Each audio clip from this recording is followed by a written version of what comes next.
तो आज हम कंप्लीट करने वाले हैं मशीन लर्निंग यूनिट 4 और ये आपका है पार्ट नंबर 1 लेक्चर। तो आपका पूरा मशीन लर्निंग यूनिट 4 दो पार्ट में कंप्लीट हो जाएगा। तो जिन लोग को मशीन लर्निंग यूनिट 4 का नोट्स चाहिए तो आपके स्क्रीन पे नंबर दिख रहा है, इसी नंबर पे आपको 20 रुपीज़ गूगल पेमेंट करना है और उस पेमेंट का स्क्रीनशॉट इसी नंबर के व्हाट्सएप पे भेज देना है और आपको वहीं पे नोट्स मिल जाएगा। तो चलिए क्लास को स्टार्ट करते हैं बिना किसी देर की।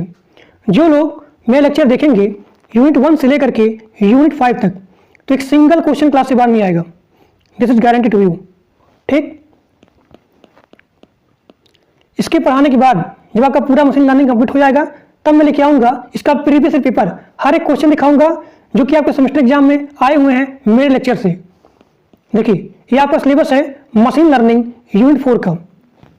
कंप्यूटेशनल लर्निंग थ्योरी क्या होता है, क्या देखिए इसमें से सबसे मोस्ट इंपॉर्टेंट क्वेश्चन आपका है कि इंस्टेंस बेस्ड लर्निंग क्या होता है। और इसके अंदर आते हैं 3 एल्गोरिथम। पहला आपका होता है KNN और दूसरा आपका होता है CBR और तीसरा आपका होता है LWL।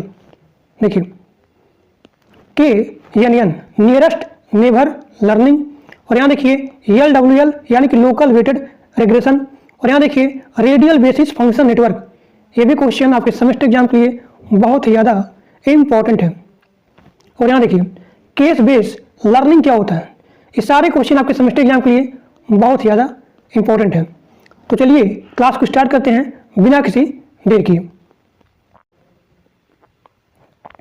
अब यहाँ देखिए पहला क्वेश्चन कि लेजी लर्निंग और यहाँ पे ईगर लर्निंग, लेजी लर्निंग और ईगर लर्निंग इन दोनों में डिफरेंस क्या होता है। तो आप लिखेंगे सबसे पहला पॉइंट कि लेजी लर्निंग को इंस्टेंस बेस लर्निंग बोला जाता है। लेजी लर्निंग को इंस्टेंस बेस लर्निंग बोला जाता है। और यहाँ लिखेंगे अगला पॉइंट कि लेजी लर्निंग में डेटा को पहले ही जनरलाइज नहीं किया जाता है, यानी कि डेटा का जो होता है टारगेट फंक्शन वो पहले से जनरलाइज नहीं किया जाता है। कहने मतलब क्या है कि लेजी लर्निंग में हर एक क्वेरी के लिए, हर एक प्रॉब्लम के लिए, हर एक रिक्वेस्ट के लिए अलग अलग टारगेट फंक्शन होता है। यहाँ देखिए जैसे कि ये आपका है प्रॉब्लम नंबर 1 और ये आपका है प्रॉब्लम नंबर 2 और ये आपका है प्रॉब्लम नंबर 3। तो इन सभी के लिए अलग अलग टारगेट फंक्शन होगा, इन सभी के लिए अलग अलग टारगेट फंक्शन होगा। तो वही चीज़ यहाँ दिया गया है कि लेजी लर्निंग में जो होता है टारगेट फंक्शन डेटा का तो पहले से ही जनरलाइज नहीं किया जाता है। हर एक प्रॉब्लम के लिए, हर एक क्वेरी के लिए, हर एक इंस्टेंस के लिए, हर एक रिक्वेस्ट के लिए अलग अलग टारगेट फंक्शन होता है। अगला पॉइंट आप लिखेंगे कि लेजी लर्निंग इसका यूज किया जाता है जब आपका प्रॉब्लम बहुत ही कॉम्प्लेक्स है या फिर इनकम्प्लीट है, तब यहाँ पे लेजी लर्निंग का यूज किया जाता है। ठीक, अब यहाँ देखिए अगला आपका है ईगर लर्निंग।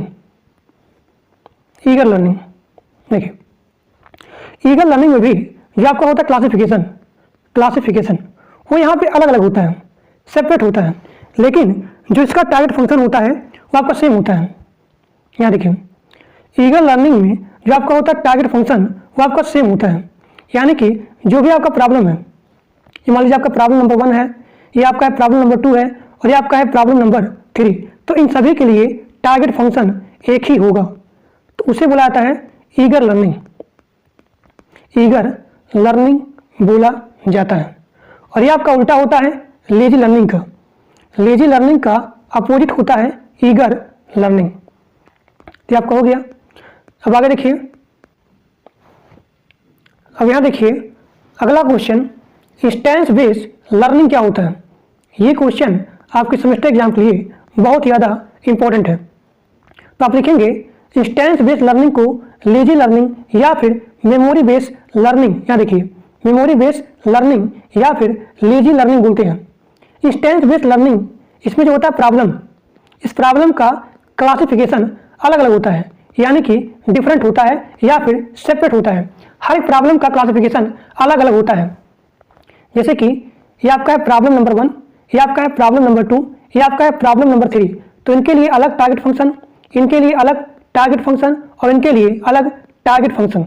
तो आप लिखेंगे इंस्टेंस बेस्ड लर्निंग को लेजी लर्निंग बोला जाता है। इसमें हर एक प्रॉब्लम का क्लासिफिकेशन अलग अलग होता है, यानी कि हर एक प्रॉब्लम का टारगेट फंक्शन अलग अलग होता है। अब यहाँ देखिए, इंस्टेंस बेस्ड लर्निंग, इसका यूज किया जाता है नए डेटा को, न्यू डेटा को क्लासिफाई करने के लिए, तो उन डेटा को क्लासिफाई करने के लिए यहाँ पे होते हैं कुछ एल्गोरिथम जिनका यूज करके instance based learning new data को क्लासिफाई करता है। तो पहला आपका होता है K-onion एल्गोरिथम, और दूसरा आपका होता है LWL, और तीसरा आपका होता है CBR यानी कि case based learning, locally weighted learning, और पहला आपका है K नियरेस्ट नेबर। तो इन सभी का यूज करके नए डेटा को क्लासिफाई किया जाता है। अब यहाँ देखिए, इंस्टेंस बेस्ड लर्निंग में जो यहाँ होता है डेटा, इस डेटा को क्लासिफाई कैसे करते हैं। तो यहाँ देखिए, ये आपका हो गया न्यू डेटा।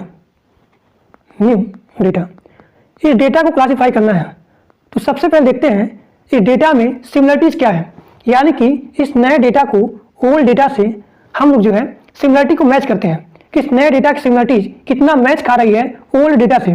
तो उसी के बिहाफ पे इस नए डेटा को क्लासिफाई करते हैं। तो ये सारा चीज़ यहाँ लिखा गया है कि इंस्टेंस बेस्ड लर्निंग में डेटा को क्लासिफाई करने के लिए, चाहे डेटा हो चाहे आप न्यू इंस्टेंस हो, इसको क्लासिफाई करने के लिए हम लोग उसके सिमिलरिटीज के बिहाफ पे नए डेटा को, नए इंस्टेंस को क्लासिफाई करते हैं। और यहाँ आप लिखेंगे अगला पॉइंट कि इंस्टेंस बेस्ड लर्निंग को इंस्टेंस बेस्ड लर्निंग क्यों बोलते हैं, क्योंकि जो यहाँ पे न्यू इंस्टेंस है इसको जो क्लासिफाई कर रहा है, तो क्लासिफाई करने से ये सीखता है, लर्न करता है। यानी कि जो यहाँ पे न्यू इंस्टेंस आया, न्यू डेटा आया, न्यू प्रॉब्लम आया, तो इसको क्लासिफाई करने के लिए जो ये सिमिलरिटीज के बिहाफ पे इस नए डेटा को क्लासिफाई करता है, तो उससे सीखता है, लर्न करता है। इसीलिए इसको बोला जाता है इंस्टेंस बेस्ड लर्निंग, क्योंकि उससे यह जो है सीखता है, लर्न करता है। तो इसीलिए इसे बोलते हैं इंस्टेंस बेस्ड लर्निंग, और इन सभी एल्गोरिथम का यूज करके उस नए डेटा को क्लासिफाई करता है। अब देखते हैं अगला क्वेश्चन। अब यहाँ देखिए, इंस्टेंस बेस्ड लर्निंग का पहला एल्गोरिथम वो आपका होता है K-onion एल्गोरिथम, यानी कि K नियरेस्ट नेबर एल्गोरिथम क्या होता है। ये क्वेश्चन आपके सेमेस्टर एग्जाम के लिए बहुत ही ज़्यादा इंपॉर्टेंट है। तो आप लिखेंगे K-onion algorithm machine learning algorithm का सबसे सिंपलेस्ट एल्गोरिथम होता है। अगला पॉइंट आप लिखेंगे कि K nearest neighbour algorithm supervise learning technique पे बेस होता है। अब यहाँ देखिए, सुपरवाइज लर्निंग टेक्निक में यहाँ पे आते हैं दो प्रॉब्लम। पहला आपका होता है क्लासिफिकेशन और दूसरा आपका होता है रिग्रेशन। तो आप लिखेंगे K-onion एल्गोरिथम का यूज किया जाता है क्लासिफिकेशन के प्रॉब्लम को सॉल्व करने के लिए और साथ ही साथ रिग्रेशन के प्रॉब्लम को सॉल्व करने के लिए। लेकिन ज़्यादातर K-onion एल्गोरिथम क्लासिफिकेशन के प्रॉब्लम को सॉल्व करता है। देखिए, वही सारा चीज़ यहाँ पे लिखा गया है। ये यहाँ देखिए, K-onion एल्गोरिथम रिग्रेशन और यहाँ पे क्लासिफिकेशन के प्रॉब्लम को सॉल्व करता है, लेकिन ज़्यादातर क्लासिफिकेशन के प्रॉब्लम को सॉल्व करता है। अब यहाँ देखिए, K-onion एल्गोरिथम क्या होता है, ये मैं यहाँ बता दे रहा हूँ। K-onion एल्गोरिथम का यूज किया जाता है डेटा को क्लासिफाई करने के लिए। अगर यहाँ पे कोई डेटा आया, अगर यहाँ कोई न्यू डेटा आया और इस डेटा को क्लासिफाई करना है, तो इस न्यू डेटा को मैच कराते हैं ओल्ड डेटा से, यानी कि इस न्यू डेटा की सिमिलरिटीज क्या है, तो इस सिमिलरिटीज के बेस पे इस नए डेटा को क्लासिफाई किया जाता है। जैसे कि मान लीजिए ये आपका है ट्रेनिंग डेटा जिसका यूज किया जाता है मॉडल को ट्रेन करने के लिए। ट्रेनिंग डेटा है या फिर ट्रेनिंग डेटा सेट है, तो इस मॉडल को ट्रेन करने के लिए हम लोग यूज करते हैं किसका, ट्रेनिंग डेटा का। तो यहाँ जो न्यू डेटा है, इस न्यू डेटा को ट्रेन डेटा से मैच कराते हैं। न्यू डेटा की सिमिलरिटीज होती है या ओल्ड डेटा से या फिर ट्रेनिंग डेटा से मैच कराते हैं और उसी के बिहाफ पे इस नए डेटा को क्लासिफाई किया जाता है। तो आपका हो गया K-onion एल्गोरिथम, यानी कि न्यू डेटा के सिमिलरिटीज के बिहाफ पे क्लासिफाई करते हैं। तो वही चीज़ यहाँ पे लिखा गया है, आप लोग यहाँ पे देख सकते हो। K-onion algorithm assume similarities between the new data and available case, यानी कि ओल्ड डेटा, उसके सिमिलरिटीज के बिहाफ पे उसको कैटेगराइज किया जाता है या फिर क्लासिफाई किया जाता है। देखिए, वही सारा चीज़ यहाँ पे लिखा गया है। अब यहाँ देखिए, अगला पॉइंट आप लिखेंगे कि K-onion एल्गोरिथम ये आपका होता है नॉन पैरामीट्रिक एल्गोरिथम होता है, यानी कि इसमें हम लोग कोई भी चीज़ एज्यूम नहीं करते हैं, हर एक प्रॉब्लम का अलग अलग तरीके से सॉल्व करते हैं। यानी कि प्रॉब्लम 1 के लिए टारगेट फंक्शन अलग, प्रॉब्लम 2 के लिए टारगेट फंक्शन अलग, प्रॉब्लम 3 के लिए टारगेट फंक्शन अलग रहेगा। तो इसीलिए आप लिखेंगे कि के अनियन एल्गोरिथम को भी बोला जाता है लेजी लर्निंग एल्गोरिथम बोला जाता है। यानी कि हर एक प्रॉब्लम का अलग अलग टारगेट फंक्शन होगा। ठीक, अब यहां देखिए ये चीज वही है, यानी कि सिमिलरिटीज के बेस पे नए डेटा को क्लासिफाई किया जाता है। अब यहां देखिए के अनियन एल्गोरिथम का एग्जाम्पल। तो हमारे पास कुछ इमेज है डॉग के और यहाँ पे कैट की, और हमें आइडेंटिफाई करना है कि दिया गया इमेज डॉग का है या फिर कैट का है। देखिए हम लोग जानना चाहते हैं कि दिया गया इमेज कैट का है या फिर डॉग का है। इसको आइडेंटिफाई करने के लिए हम लोग यूज करेंगे के अनियन एल्गोरिथम का। देखिए यह दिया गया इमेज डॉग है या फिर कैट है, इसको हम लोग आइडेंटिफाई करना चाहते हैं। तो इसीलिए हम लोग यूज करेंगे के अनियन एल्गोरिथम का। तो के अनियन मॉडल को ट्रेन करने के लिए हम लोग प्रोवाइड करेंगे ट्रेनिंग डेटा सेट, जिसके द्वारा इस इमेज को आइडेंटिफाई किया जाएगा कि दिया गया इमेज डॉग है या फिर कैट है। तो जैसे यहाँ पे इनपुट गया तो यहाँ पे आप लोग देख सकते हैं कि यहाँ पे आउटपुट आ गया कि दिया गया इमेज कैट का है। किसके द्वारा? के अनियन मॉडल के द्वारा। अब यहाँ पे अगला क्वेश्चन दिया गया है, उससे पहले यहाँ पे क्वेश्चन दिया गया है कि के अनियन एल्गोरिथम का यूज क्यों किया जाता है, इसकी आवश्यकता क्यों पड़ती है। तो आप लिखेंगे कि न्यू डेटा को क्लासिफाई करने के लिए के अनियन एल्गोरिथम का यूज किया जाता है। जैसे कि यहाँ पे एग्जाम्पल दिया गया है कि यहाँ पे है दो कैटेगरी, कैटेगरी ए और यहाँ पे कैटेगरी बी है। ये आपका है बिफोर के अनियन। तो आप यहाँ देखेंगे कि यहाँ पे पॉइंट है, इस पॉइंट को आइडेंटिफाई करना है कि पॉइंट कैटेगरी ए का है या फिर कैटेगरी बी का है। तो इसको आइडेंटिफाई करने के लिए आप यूज करेंगे के अनियन एल्गोरिथम का। तो जैसे आपने यहाँ पे यूज किया के अनियन एल्गोरिथम का, तो यहाँ पता चल गया कि दिया गया पॉइंट कैटेगरी ए का है, क्योंकि आप यहाँ देखेंगे लोकल के द्वारा, यानी कि नियरेस्ट के द्वारा। इन दोनों कैटेगरी में जो सबसे नियरेस्ट रहेगा वही आपका आएगा उस क्लास के अंदर या फिर उस कैटेगरी के अंदर आएगा। तो दिया गया पॉइंट आता है कैटेगरी ए के अंदर। तो आपने यहाँ पे ऑब्जर्व किया के अनियन एल्गोरिथम की सहायता से। अब यहाँ देखते हैं कि के अनियन एल्गोरिथम कैसे काम करता है। देखिए के अनियन एल्गोरिथम कैसे काम करता है। तो यहाँ पे आते हैं 6 स्टेप। तो स्टेप नंबर पहला आपका होता है कि जो इसमें नेबर होता है के, उसके नंबर को आप सिलेक्ट करोगे स्टेप नंबर 1 में। अब यहाँ देखिए स्टेप नंबर 2 में आप यहाँ पे कैलकुलेट करोगे यूक्लिडियन डिस्टेंस का। यहाँ पे यूक्लिडियन डिस्टेंस है नेबर का, उसके डिस्टेंस को आप स्टेप नंबर 2 में कैलकुलेट करोगे। अब जो है स्टेप नंबर 2 में यूक्लिडियन डिस्टेंस को कैलकुलेट करने के बाद स्टेप नंबर 3 में आप जो है असेंडिंग ऑर्डर में उसके डिस्टेंस को अरेंजमेंट करोगे। अभी आप देखेंगे इसका एग्जांपल, जो कि आप क्वेश्चन आया हुआ है AKTU 2020 में और 2021 में, इसी के ऊपर क्वेश्चन। अब यहाँ देखिए जो आपका डिस्टेंस है स्टेप नंबर 3 में आप उसको अरेंज करोगे बढ़ते हुए क्रम में, असेंडिंग ऑर्डर में। अब यहाँ देखिए स्टेप नंबर 3 में जो आपका डेटा होता है उस डेटा को आप मैच करोगे ओल्ड डेटा से, यानी कि जो आपका न्यू डेटा होता है, न्यू डेटा, उस न्यू डेटा को मैच करोगे ओल्ड डेटा से। इसके बेस पे सिमिलरिटीज के बेस पे उसमें क्या क्या सिमिलरिटीज पाई जा रही हैं, और जिसका सिमिलरिटीज सबसे ज़्यादा होगा वही उस डेटा का क्लास होगा या फिर कैटेगरी होगा। तो स्टेप नंबर 6 यहाँ पे जो आपका मॉडल होता है के अनियन का, वो यहाँ पे रेडी हो जाता है।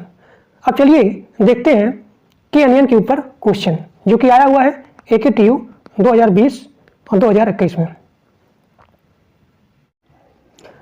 अब यहाँ देखिए के अनियन एल्गोरिथम का एग्जाम्पल, और ये क्वेश्चन जो है आपके सेमेस्टर एग्जाम में आया हुआ है AKTU 2020 और 2021 में।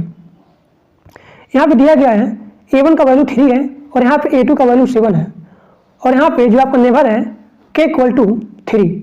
इसके लिए आपको नए क्लास को प्रिडिक्ट करना है कि दिए गए डेटा का क्लास क्या होगा। तो अब देखिए यहाँ पे ये आपका डेटा सेट है, ये आपका डेटा सेट गिवन है और इसी के सहारे आपको यहाँ पे फाइंड करना है कि न्यू डेटा का क्लास क्या होगा। अब यहाँ देखिए यहाँ पे क्लास या तो ट्रू हो सकता है, ट्रू फॉल्स में दिया गया है, यानी कि जो यहाँ पे क्लास है या तो ट्रू होगा या तो फॉल्स होगा।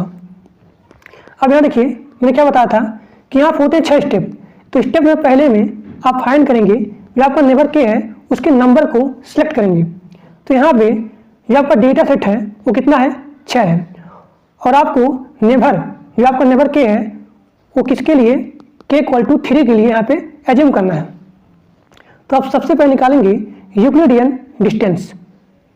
अब यहाँ देखिए ये आपका फार्मूला है यूक्लिडियन डिस्टेंस का। यूक्लिडियन डिस्टेंस क्या होता है यहाँ पे लिखा गया है, आप लोग देख सकते हैं।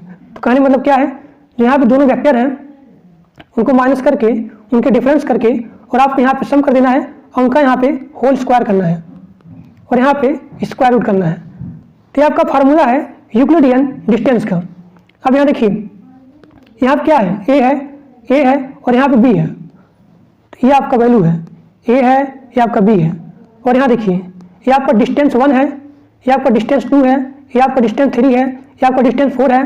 तो आप जो है ऐसे निकालेंगे, देखिए 3,7 इसके लिए यहाँ देखिए ये आपका डिस्टेंस 1 है तो आप निकालेंगे 3,7। फिर इसके लिए देखिए 7,7 ये आपका हो गया डिस्टेंस 1 के लिए।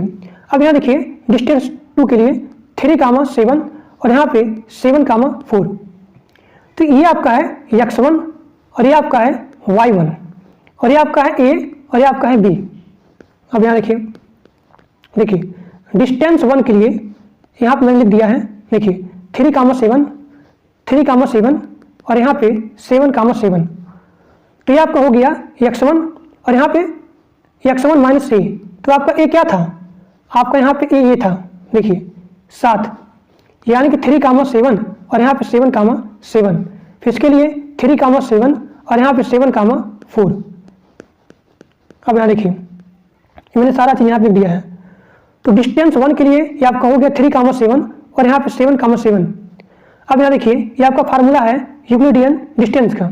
तो d1 के लिए आपका हो गया x1 माइनस a का whole square plus y1 minus b का होल स्क्वायर, इसका पूरा यहाँ पे अंडर रूट हो जाएगा। तो 3,7 का होल स्क्वायर, 3,7 का होल स्क्वायर माइनस 7,7 का होल स्क्वायर, फिर दोनों का आप यहाँ पे ऐड करेंगे तो आपका यहाँ वैल्यू आ जाएगा 4। इसी प्रकार से डिस्टेंस 2 के लिए, तो डिस्टेंस 2 के लिए क्या होगा 3,7 फिर यहाँ पे 7,4। तो यहाँ देखिए x1 माइनस a का whole square plus y1 minus b का होल स्क्वायर और यहाँ पूरा हो गया अंडर रूट। तो x1 का वैल्यू कितना है, 3 है, तो लिखा 3 यहाँ देखिए 7। फिर यहाँ देखिए ये आपका क्या है y1 है, तो y1 आपका हो जाएगा 7 और ये आपका हो गया -4। तो ये आपका हो जाएगा यहाँ पे 5। अब मैं आशा करता हूँ आप लोग को यहाँ पे समझ में आ गया होगा। तो इसी प्रकार से आप पूरा डिस्टेंस 6 तक पूरा वैल्यू को फाइंड करेंगे। अब यहाँ देखिए स्टेप नंबर 2, आप यहाँ पे क्या करेंगे, यहाँ पे आप जो आपका डिस्टेंस है यूक्लिडियन डिस्टेंस, इसको आप जो है असेंडिंग ऑर्डर में अरेंज करेंगे। तो यहाँ देखिए सबसे पहले आएगा आपका d3, यानी कि 3 आएगा और 3 आने के बाद यहाँ पे आएगा 3.6 आएगा, फिर यहाँ 4 आएगा, फिर यहाँ 5 आएगा, फिर यहाँ पे 5 आएगा। तो यहाँ देखिए मैंने यहाँ पे इसको असेंडिंग ऑर्डर में यानी कि बढ़ते हुए क्रम में अरेंज कर दिया। तो सबसे पहले आपका आएगा d3, यानी कि 3.6, फिर यहाँ 4 आएगा, 4.7, फिर यहाँ 5, फिर यहाँ 5। अब यहाँ देखिए मैंने क्या बताया था कि जो आपका नेबर है k, उसके नंबर को सिलेक्ट करेंगे। तो जो यहाँ पे k का नंबर दिया गया है वो आपको अज्यूम करना है k इक्वल टू 3 के लिए, यानी कि आप यहाँ स्टार्टिंग से 3 डेटा सेट को कंसीडर करेंगे। मैंने यहाँ सारा चीज़ यहाँ पे दिया है कि आप स्टार्टिंग से पहले से आप 3 डेटा को कंसीडर करेंगे। तो यहाँ देखिए पहला आपका हो गया 3, यानी कि आपका हो गया d3। यहाँ देखिए यहाँ जो 3 का वैल्यू है क्या है, किसका है, d3 का है। फिर यहाँ देखिए दूसरा आपको क्या है 3.6 d4 का है, देखिए 3.6 d4 का है। और उसके बाद देखिए 4 4 किसका है, D1 का है। ये यहाँ देखिए 4 किसका है, डिस्टेंस 1 का है। अब यहाँ देखिए ये आपका है स्टेप नंबर 3। तो स्टेप नंबर 3 में k = 3 के लिए आप प्रीवियस डेटा से अज्यूम करेंगे या फिर ऑब्जर्व करेंगे। कहने मतलब क्या है, जो अभी आपने यहाँ देखा D3, D4 और यहाँ पे D1, यानी कि आप केवल 3 डेटा को, स्टार्टिंग से 3 डेटा को कंसीडर करेंगे, क्योंकि यहाँ पे k का वैल्यू कितना है, 3 है। तो यहाँ पे D3 हो गया, D4 हो गया और यहाँ पे D1 हो गया। अब यहाँ देखिए यहाँ पे D1 ट्रू है और यहाँ देखिए D1 आपका ट्रू है और यहाँ देखिए D3 आपका फॉल्स है और D4 आपका ट्रू है। तो आप लोग यहाँ पे देख सकते हैं सबसे ज़्यादा बार किसका आ रहा है, ट्रू का आ रहा है, यानी कि ट्रू की जो सिमिलरिटीज है वो सबसे ज़्यादा बार आ रही है। इसीलिए जो नए डेटा का क्लास होगा वो क्या होगा, ट्रू होगा। तो आप लिखेंगे जो आपका दिया गया डेटा सेट है उसमें आपने यहाँ पे अज्यूम किया k = 3 के लिए, तो इसमें आपने देखा जो ट्रू की क्लास है वो ज़्यादा आ रही है किससे, फॉल्स की क्लास से। इसीलिए दिए गए न्यू डेटा का जो क्लास है वो होगा ट्रू। तो ये आपका हो गया आंसर। अब चलिए देखते हैं अगला क्वेश्चन। अब यहाँ देखिए अगला आपका क्वेश्चन है कि लोकली वेटेड लर्निंग क्या होता है, यानी कि LWL क्या होता है। तो मैंने आपको बताया था कि इंस्टेंस बेस लर्निंग, इसके अंदर आते हैं 3 एल्गोरिथम। पहला आपका होता है KNN, दूसरा आपका होता है LWL और तीसरा आपका होता है CBR। इन सभी एल्गोरिथम का यूज किया जाता है नए डेटा को क्लासिफाई करने के लिए। तो आप लिखेंगे कि लोकली वेटेड लर्निंग ये आता है इंस्टेंस बेस लर्निंग के अंदर आता है, या फिर इंस्टेंस बेस लर्निंग एल्गोरिथम का टाइप होता है। इसीलिए यह भी जो न्यू डेटा होता है, न्यू प्रॉब्लम होता है, न्यू क्वेरी पॉइंट होता है, उन सभी को अलग अलग, यानी कि जितने सारे यहाँ पे होते हैं न्यू पॉइंट होते हैं, उन सभी को अलग अलग सेपरेटली सॉल्व करता है या फिर क्लासिफाई करता है। क्योंकि लोकली वेटेड लर्निंग क्या होता है, इंस्टेंस बेस लर्निंग होता है।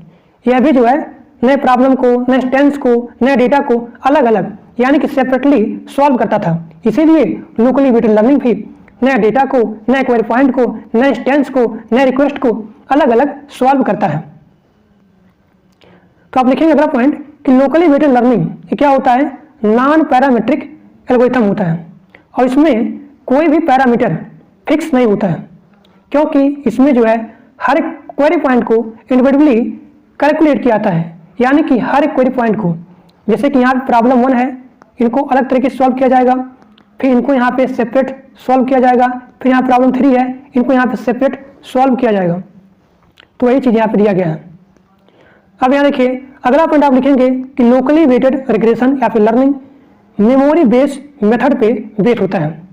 और यहाँ दिया गया है कि यहाँ पे जो न्यू डेटा होता है उस न्यू डेटा को क्लासिफाई करने के लिए यूज करते हैं लोकल पॉइंट को, यानी कि जो पॉइंट सबसे नियर होगी, यहाँ देखिए वही आपका होगा क्लास। हमने पढ़ा था KNN एल्गोरिथम में ये चीज। देखिए ये आपका है कैटेगरी नंबर A और ये आपका है कैटेगरी B, और यहाँ पे डेटा है, एक पॉइंट है और इस पॉइंट को हमें क्लासिफाई करना है कि पॉइंट कैटेगरी A का है या फिर कैटेगरी B का है। तो हमने क्या यूज किया था, KNN एल्गोरिथम। तो यहाँ पे जो सबसे नियर में था, तो नियर में किसके था, कैटेगरी A के, यानी कि जो पॉइंट दिया गया है ये आपका आएगा कैटेगरी A के अंडर में आएगा। तो हमने यहाँ पे यूज किया लोकल पॉइंट को, यानी कि सबसे नियरेस्ट पॉइंट को, जो सबसे नज़दीक है वही पॉइंट क्या होगी, उस कैटेगरी की क्लास होगी। तो आप लिखेंगे इसीलिए जो यहाँ पे KNN है और जो यहाँ पे LWL है, इन दोनों का वर्किंग यहाँ पे सेम होता है। ठीक, बहुत ही आसान है मशीन लर्निंग। कोई भी दिक्कत, कोई प्रॉब्लम आपको नहीं आना चाहिए और एक सिंगल क्वेश्चन क्लास से बाहर नहीं आएगा। ठीक, तो आपका हो गया लोकल पॉइंट, यानी कि जो आपका नियरेस्ट पॉइंट होगा उसी के बिहाफ पे उस नए डेटा को क्लासिफाई किया जाएगा। ठीक, अब यहाँ पे आप लोग लिखेंगे अगला पॉइंट कि locally weighted learning supervised learning algorithm पे बेस होता है और यहाँ पे कोई भी ट्रेनिंग फेज नहीं होता है। और यहाँ पे आप लिखेंगे कि लोकली वेटेड लर्निंग जो होता है यह जो है इसका जो वर्किंग होता है और जो यहाँ पे KNN लर्निंग एल्गोरिथम का वर्किंग होता है, ये दोनों का सेम होता है। अब यहाँ देखिए लोकली वेटेड लर्निंग में यहाँ पे हम लोग क्रिएट करते हैं या फिर कंस्ट्रक्ट करते हैं लोकल अप्रॉक्सीमेशन का, यानी कि हर एक क्वेरी का, हर एक इंस्टेंस का, हर एक रिक्वेस्ट का, इन सभी का अलग अलग टारगेट फंक्शन होगा। जैसे यहाँ पे है, ये आपका क्वेरी नंबर 1 है, इसका अलग टारगेट फंक्शन, और यहाँ पे क्वेरी नंबर 2 है, इसका यहाँ पे अलग टारगेट फंक्शन होगा। तो इसीलिए हम लोग जो है लोकली वेटेड लर्निंग में लोकल अप्रॉक्सीमेशन का कंस्ट्रक्ट करते हैं, ताकि यहाँ पे हर क्वेरी पॉइंट का, इंस्टेंस का, रिक्वेस्ट का, डेटा का, उन सभी का अलग अलग टारगेट फंक्शन हो, अलग अलग तरीके से सॉल्व किया जाए या फिर क्लासीफाई किया जाए। तो ये आपका है यूनिट नंबर 4 का पार्ट 1 लेक्चर। तो आपका पूरा यूनिट 4 2 पार्ट में कंप्लीट हो जाएगा। तो आज के लिए बस इतना ही। Thank you.